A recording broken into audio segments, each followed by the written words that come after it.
clouds just drift on by. On the count of 3, I want you to open your eyes.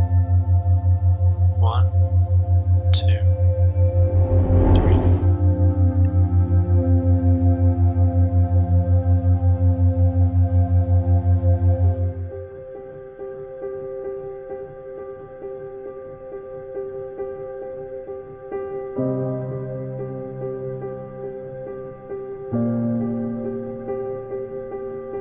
I'd rather not see the outside again than never spend life. My mum was only 50.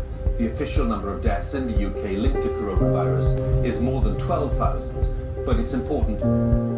My mum, she was my best friend. She was kind, funny.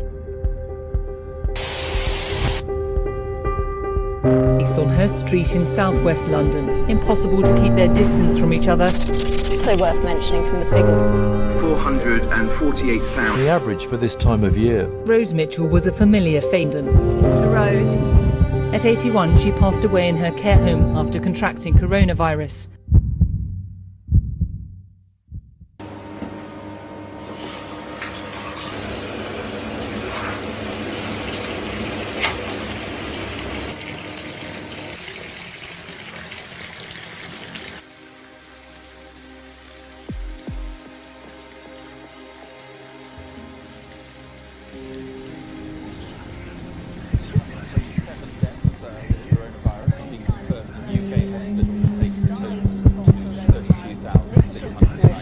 Have had underlying health conditions, and for the first time, these figures have been published showing a breakdown of the different conditions.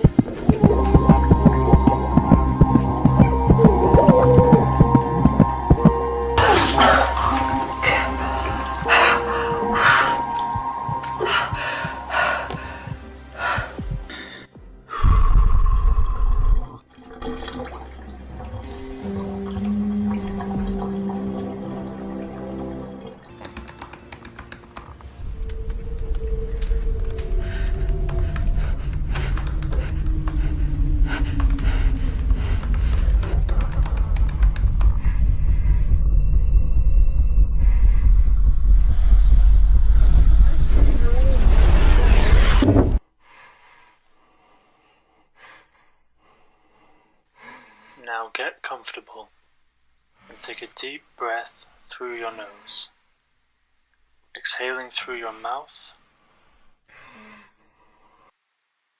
And now that you are relaxed, feel yourself floating away into your deepest imagination, deeper and deeper.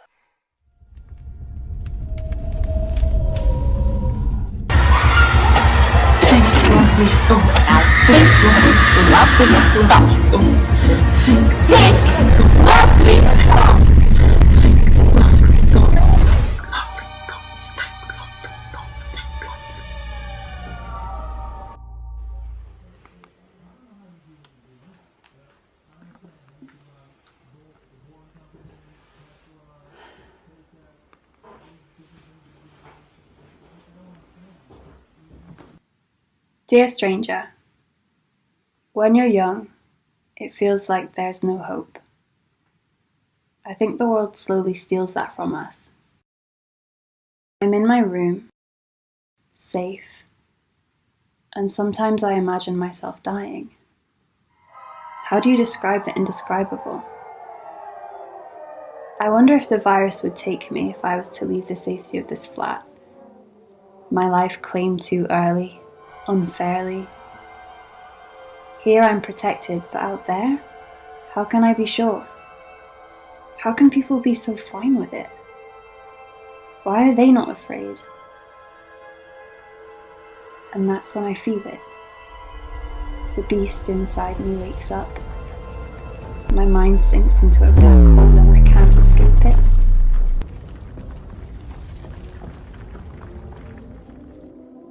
And I'm not ready.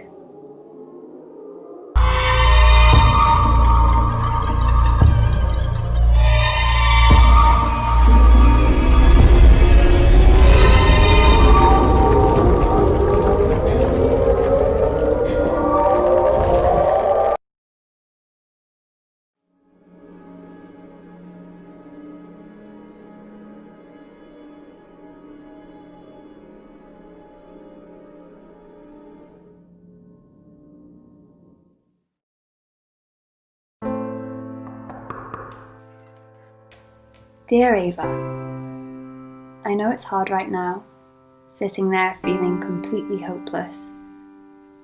I know you feel like you can't take a day off from feeling this pain in your chest.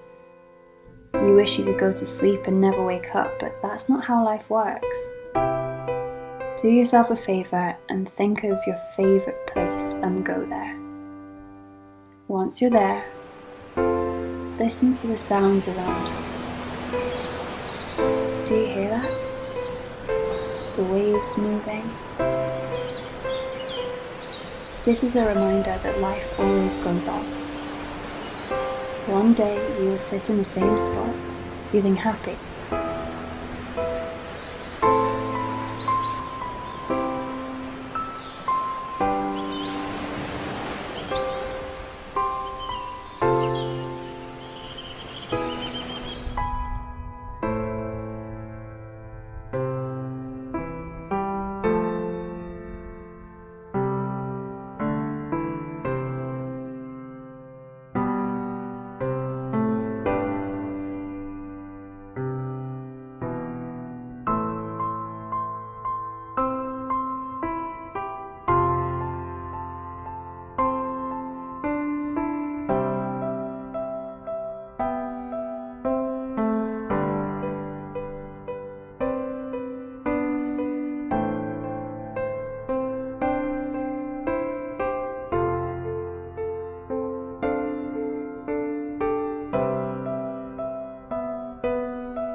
The world must prepare for a potential pandemic.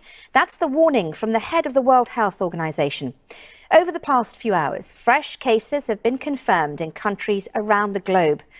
The number of cases worldwide is now more than 80,000 across 36 countries. Our correspondents have the very latest. It's only been a week and I've already run out of food. And I hate going to the shops at the moment. Don't worry though, I'm taking every precaution when I go out. Actually, it's been quite nice staying at home. I've had more time to do the washing, the gardening, and I've managed to take Fergus out for more walks than he normally gets. It is quiet though without you in the house. I hope you're staying safe and I can't wait until I can meet my grandbaby.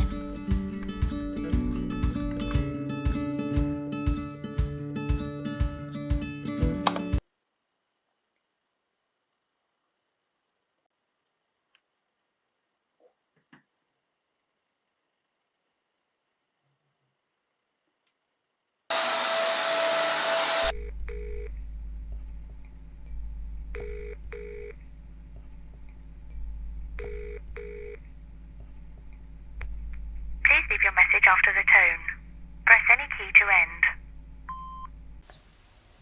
Hi, it's Mum. I haven't heard from you in a few days and I was wondering if you're okay. Call me back.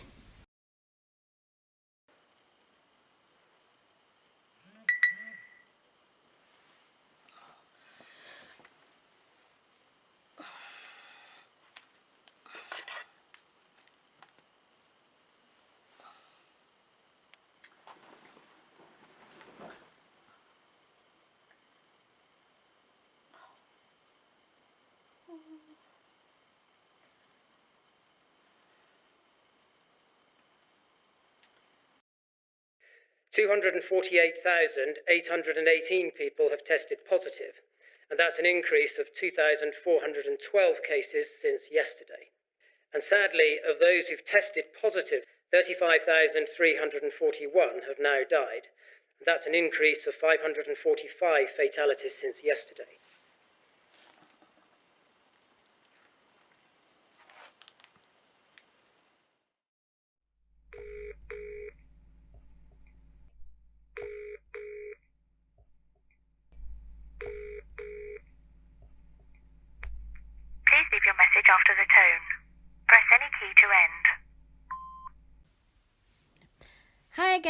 Sorry I missed your call. My phone died. You know what I'm like.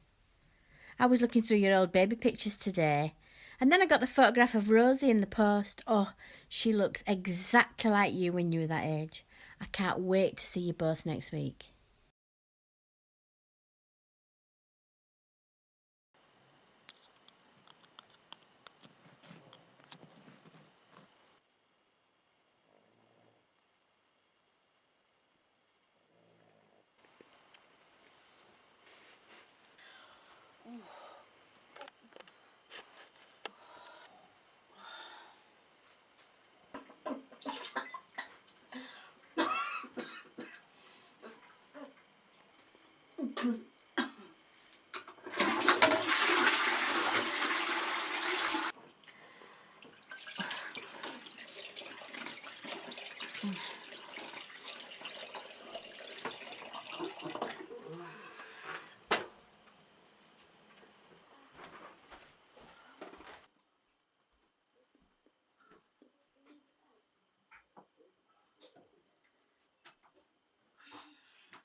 Mum.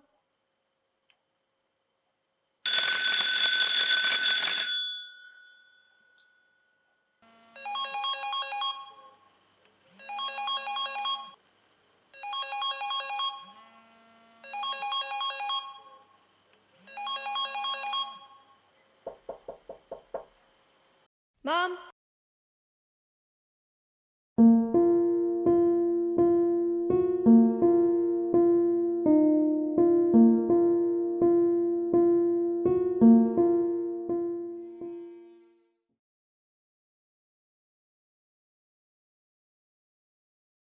Hello, my name's Catherine McGowan and I am the future women's middleweight champion of the world.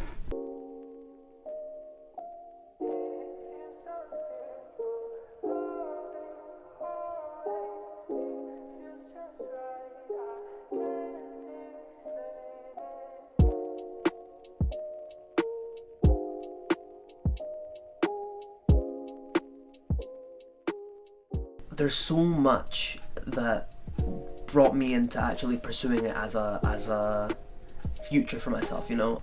I suppose it starts a long time ago. I used to do Taekwondo when I was really little, up until I was like 14 or 15. I became sort of disinterested with it around my teenage years just because it was too structured for me. It didn't feel real. It felt like I was in dancing lessons more than fighting lessons, and I wanted to learn how to defend myself. When I turned 18, when I started boxing, I think it was important for me that I found it naturally, and I did. You know, it was just I went up with a group of people, you know, just to try it out, you know, part of college, and it just clicked, you know, and it felt like I discovered it on my own, and I think that made it the more special to me.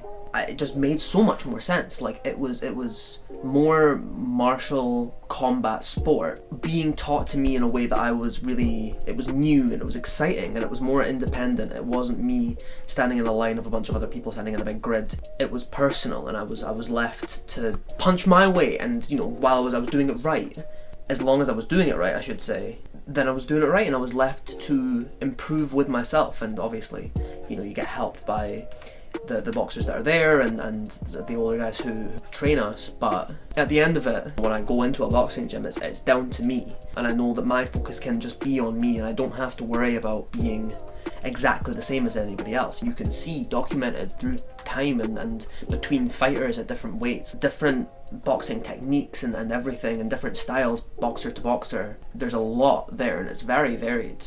Elephant in the room for anybody watching, I suppose, that doesn't know who I am. I'm transgender. I'm a transgender female, born male, now a woman. For me, as a transgender woman, it is a scary concept to think that it will be up to my hormone levels and up to, you know, the judgment of others whether or not I will be suitable to compete against other women in the future when I'm further down in the future, when I am competing professionally. My big hopes for the future, I want to compete in the Olympics. 2024 Paris Summer Games are my big focus, I suppose. In terms of me competing as a woman, it does pose, a sticky issue, and so I spar against men currently. I've got no problem with that. They've got no problem with that. Those who know my situation, never had any issue in the gym. No one's ever really raised it as a concern. And as far as I'm concerned, I'll fight anybody who wants to fight me. I would be happy to compete against any man who wanted to compete against me, and that is the same now as it will be forever. As long as everybody is the same weight in the ring, and as long as everybody consents to a match, the issue of mixed gender combat sports shouldn't be an issue. There's people like Chris Cyborg and other transgender athletes who compete in martial combat sports. Chris Cyborg is, of course, an incredible mixed martial arts athlete and a big inspiration of mine. I look up to her every day, and I just like to think, if she can do it, then so can I, right? I'm me regardless, and I'm always going to be feminine, because is femininity not the measure of a woman? I am a woman, I'm comfortable in that knowledge. There's nothing to sway me on that, so why should I aspire to be any different from the person I am? And the person I am fucking loves to get busy and stay active and be muscular. Because I do. Physical fitness is a huge confidence booster for me, and training and getting into it and taking boxing on in the way that I have, becoming as physically fit as I have in such a short period of time is huge in terms of my own confidence, and I think a lot of people could stand to benefit from doing the same thing. I'll always advocate that getting up and moving is the best way to combat any sort of negative mental issues, at least for the short term. Like spending a bunch of energy and going crazy, going to the gym, lifting weights, going for a run, boxing, kicking, whatever. It's great for the head, and it's great to let that steam off, and I think people need to let that steam off, and I needed to let that steam off for a long time, and I'm glad I have, because it's helped a lot. I think the idea of the superstar athlete is this. It's a very culturally significant sort of symbol. In our culture, in Western culture, we have a fascination about celebrity status and the amassing of like a lot of wealth and being associated with power in such a close relationship. I'd be a liar if I said that idea of superstardom and of a celebrity status as an athlete didn't appeal to me, especially in the beginning, and especially the idea that I could be this powerful, maybe even cultural figure, and be a transgender woman doing that to reach the status that so many other boxers have and so many other aspiring boxers strive for. It's the dream. It's wanting to make something of yourself, wanting to prove yourself and compete to get that recognition that you can be the best at something. And I think that's what everybody strives for, and I think that's what I strive for. I want to prove to myself and to everyone who has put their confidence in me that I can be the best, and I don't want to let myself down, because I believe that I can be. You need to be hungry for it. I think that hunger for self-improvement and to prove yourself despite your situation, your upbringing or your surroundings, the hunger to dream for more and then to put yourself in that gym, put those gloves on and commit to it for years and years, to have the drive to get up every morning, wash your face and still say, this is what I want to do and I can do it.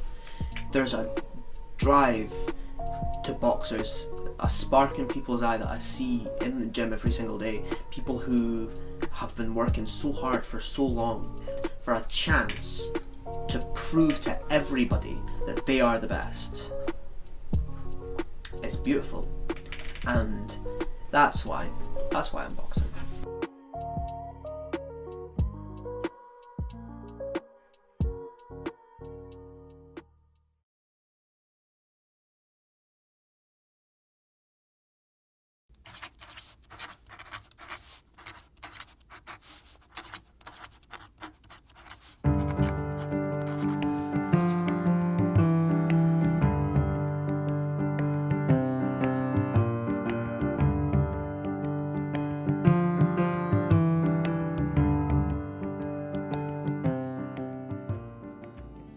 2019, the BBC and HBO co-produced a period drama about Anne Lister. She was a 19th century landowner, businessman, diarist and lesbian. The show follows Anne Lister's relationship with Anne Walker, and since it has aired, a community has rapidly grown. We have a very detailed account of her life as she recorded everything in her diary. It's made up of 26 volumes containing over 5 million words, and 1/6 of that is in code. So Anne Lister lived in a time when lesbian wasn't even a word. She was called Gentleman Jack as a derogative term. Gentleman referred to the manly clothes she wore, and Jack was because she was gay. In 1834, she took the sacrament with Anne Walker, sealing their union. It's believed to be one of the first gay marriages. So Gentleman Jack's really helped with my mental health and anxiety. Before the show started, I don't think I was as vocal. So I joined communities online where I discovered podcasts and people talked about how the show affected them, and I felt really connected to that. So could you guys tell me a little bit about how you met and how the podcast came about? So I watched episode 1 the day that it came out because it had been an ad before Game of Thrones and it looked super gay, so I had to watch it, obviously, right? That's how it works. I watched it and was immediately so obsessed. I had to reach out into the internet to try to find people that I could just freaking lose my mind with the show over, because I was worried that like my wife was going to commit me somewhere if I continued just talking to her constantly about it. So I posted on Tumblr. Then I showed up and I was like, hello, I'm here for this conversation. Very gay, very ladylike. It's so nice to see a show that doesn't have a token gay character. The gay plot line isn't just shoved in the background, and it's so small that if it's shown in a foreign country it can be cut like that. The main plot line is these two women loving each other. You see them kiss, you see them having a relationship, and it's just so good for representation that that's not cut out. I think often these stories about like queer people in the media, they're not realistic because you're not putting queer people in like real life scenarios. It's truly her life. You can't even argue. Right. And some of it is stranger than fiction, right? It's crazier than probably what we would have made up if somebody had tried to fabricate an 1800s lesbian relationship that ended in marriage. Like, it would not have been this. Wonder why you have such a poor opinion of yourself. I don't when I'm with you. When I'm with you, I could take on the world. Like, there was a point, and I've talked about it on the podcast, where I thought I was the only person on earth, like, who felt this way. I was like, why? And it mostly because I had no idea that you could be a girl who was interested in women, that I just thought, like, why am I the only person on earth who doesn't like boys? Like, why don't I like boys? What's wrong with me? And there was this whole idea that I couldn't conceptualize of any other reality outside of that. People who are there now, there's all this access to information and incredible stuff like Gentleman Jack that'll validate you and say, look, people have been gay all through history. Like, you're not the first person to pop onto the scene and realize that this was going on for you. I only got to discover my identity once I became more active online. I didn't grow up in a community where I was surrounded by queer people. It was only when I saw online, and that gave me the confidence to really discover myself. The show has inspired me to learn more about Anne Lister's life. So now I have a ridiculous collection of books on her. More and more of Anne Lister's diaries are getting transcribed, and even though the show is like not on at the moment, we are still getting new content. We're still learning things and everything is still changing, and I love that because just like you said, other fandoms, it's like the show happens and that's it, right? They made it up. The end, there's all the context you get. You can talk some about it, but that material and your basis of understanding doesn't change. But with Anne, you know, you think you know her, and then something comes up and the code breakers have something else, and they're like, oh, we learned this about Anne. There's a lot there to uncover, which is really exciting. I think that's something that we're really passionate about too, is like, what are the parts that we don't know about? That's the stuff we want to talk about. You actually hired a medium to try and speak to Anne Lister. I think that originated from a joke that we were like looking at our calendars and looking at when the next thing opened up, and it was like near Halloween. And then we were like, too bad we can't talk to Anne. And we were like, what if we can talk to Anne? Talk to Anne. I don't know. I feel like I tentatively say I feel like we spoke to the spirit of Ann Lister. I do too. And I cannot wrap my head around that. I feel like this is going to be a very opinionated, like you out there as a listener, you're probably either going to leave feeling strongly one way or the other. Right. My heart is like, yes, and my brain is like, no, skepticism. And my heart is like, no, it was definitely her. It's like a never-ending internal struggle. Yeah, I don't know, just some of the things that he said specifically, like the pairing my two genders and born this way and things like that. It's like, you can't make that up. So in April 2020, there's going to be a huge meetup of fans of the show for a weekend of events, panels featuring the show's creators, historians who have spent decades researching Ann Lister, and the podcasts who brought the community together. The lesbians are coming to Halifax. It's the place to be. You have to make your lesbian pilgrimage. That's what it is for me. Yep. It's definitely a pilgrimage, yeah. Amanda and I are going to meet for the first time at Shipton, so that will be very cool. It has to be like at the place. Like she brought us together. We're going to go to her house and meet for the first time at Ann Lister's house. The amount of engagement and interaction we've had from people has been astounding. Like we've gotten emails and we've obviously gotten, journal entries for our listener episodes and things like that. And we have been told that we have touched people's lives and like that sometimes we are the only space where they can be queer and they look forward to hearing us every couple of weeks. And that I cannot even begin to describe how much that means to Amanda and I. And it's not something that we expected at all. What we're doing matters to people. And like, that is so deeply moving. Gentleman Jack's an exceptionally well-written period drama. It just so happens the two love interests are women. And I love that.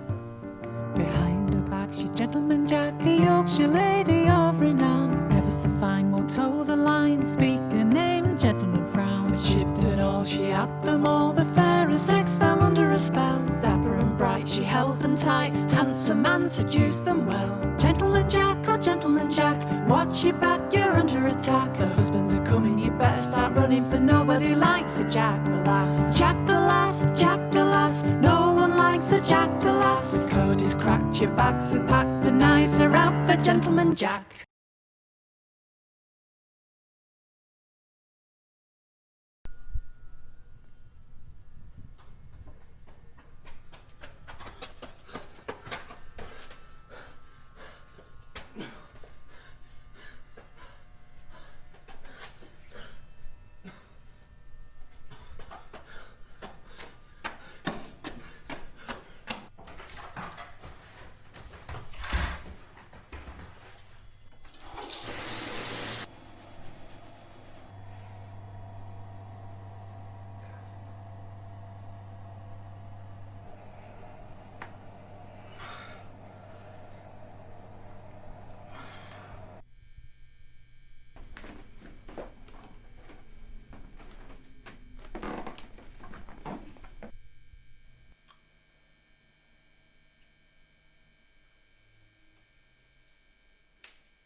In 1972, during a visit by the Norwegian King's Guard, they decided to adopt a penguin when visiting the zoo, and they gave this penguin the rank of Lance Corporal. We're at the zoo to capture some footage of the penguins, and, if we're lucky, we might even get some footage of Nils himself. His full title is Sir Niels III, Brigadier of the King's Guard of Norway, Baron of the Island of Bouvet, and the official mascot of the King's Guard Bodyguard Regiment of King Harold of Norway.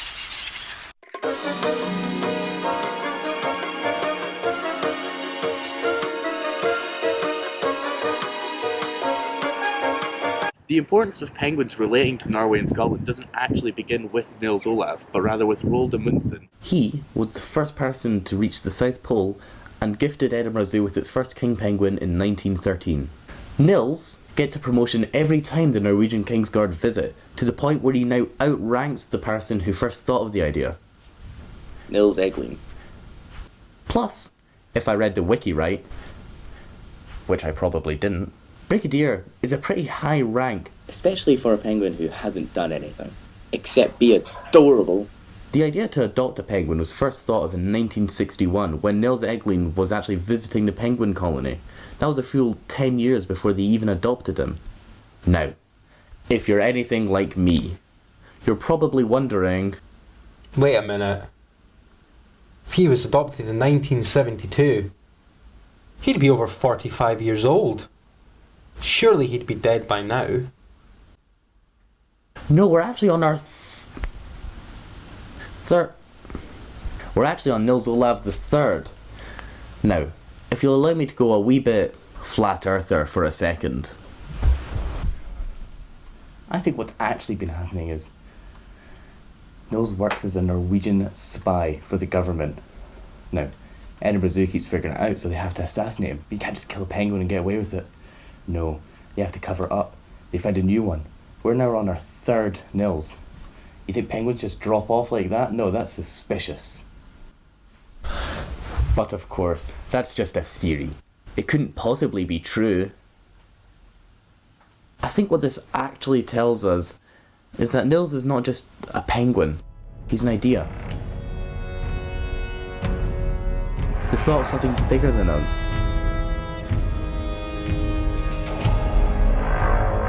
Proof that Scotland will always have connections with places outside of the UK no matter what.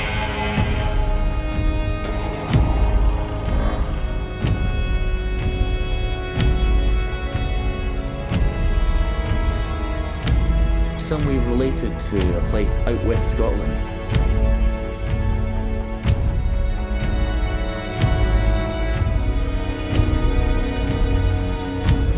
Whether it be through family, immigrating here, or even your friends.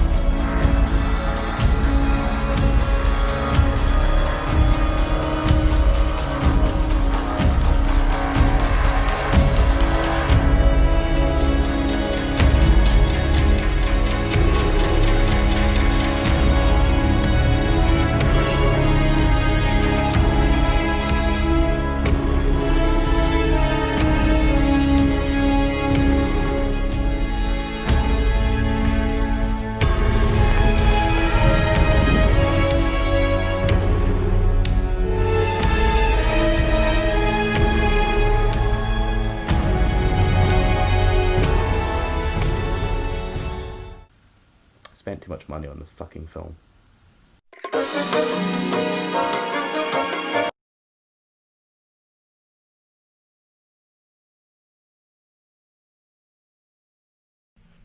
I've gotten a lot of kind of things with people coming up and asking me to touch my hair.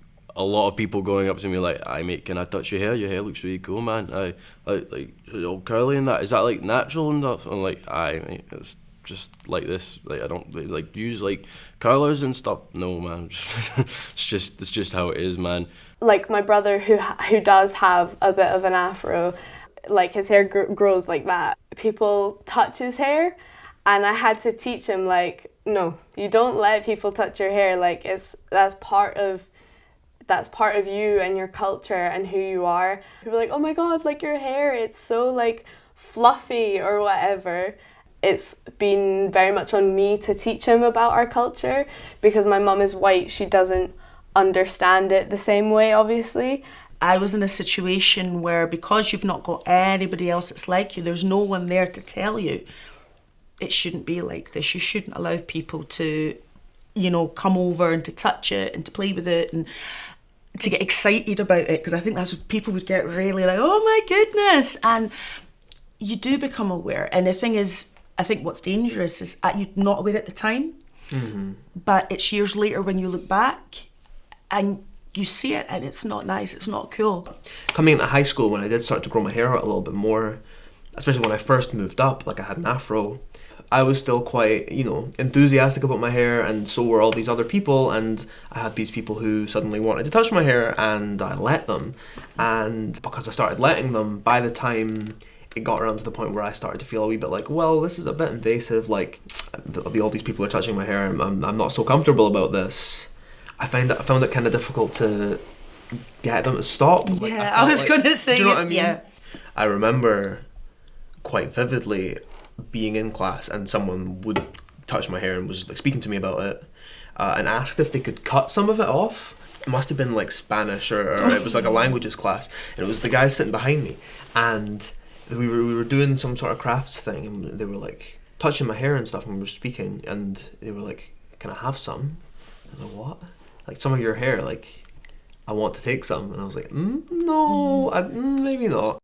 One of those things, this was maybe in the 90s, and I was modelling for hairdressers. Walked past, I got very excited when I walked past, somebody come running out and, you know, "You've got afro hair, can we touch it?" kind of thing, but to play with it, take some pictures. And when I was getting it cut, one of the hairstylists asks if they could take some of my hair back to Ireland in a little bag because there was no afro hair. She had never actually experienced like a little specimen. A little specimen of afro hair. And at the time I remember thinking, yeah, awesome, that's pretty good. Of course you can take my hair. But that's weird. Yeah, really weird. Really weird. So a lot of the time I get like, "Oh, you're like really exotic, like what are you?" People think like I'm Moroccan, maybe I'm like Middle Eastern somewhere, Spanish, like Spain Spanish. I've gotten so many different comments like where I'm from, like people thinking I'm Indian, people thinking I'm like Mexican, like Pakistani or something like that.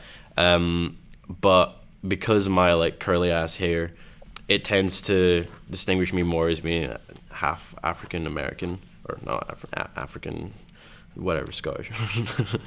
A lot of people assume that when I say I'm Dominican, they just think, "Oh, Latin American." Yeah, a lot of people look at me and they don't see straight away like African descent or black. And I kind of just go by, yeah, like I'm mixed race. When you're just with your white mum, but you know there's more to you than just that side of you, it's hard to try and understand it without being in contact with the other side of you. Because I'm mixed, I'm half black, I would still say in a lot of the senses that doesn't mean I'm any less black. Because I still have like relatives, and it not just being like a kind of far relative, but being like my dad, my father, who is black and from the Caribbean. Well, personally, I think that it still connects you to the rest of the black community fully. I would just say I'm black, personally. It took me 35 years to realise that my hair was my identity. This mane is a blessing, and it's something I am so proud of because not everybody's got this. And I love when people look at my hair and I can look at them and say, "Yeah, you can't do this. Yeah, sorry, you can't do this." Having to define yourself and put yourself in a box or under a label, it's just not something you want to do. It's not nice to try and have to prove yourself. Why should you have to prove to anyone why you're of any ethnicity? It's all just afro hair, you know? And I think no matter what, like if you're quarter black, half black, fully black, like that's it, you got afro hair, you know?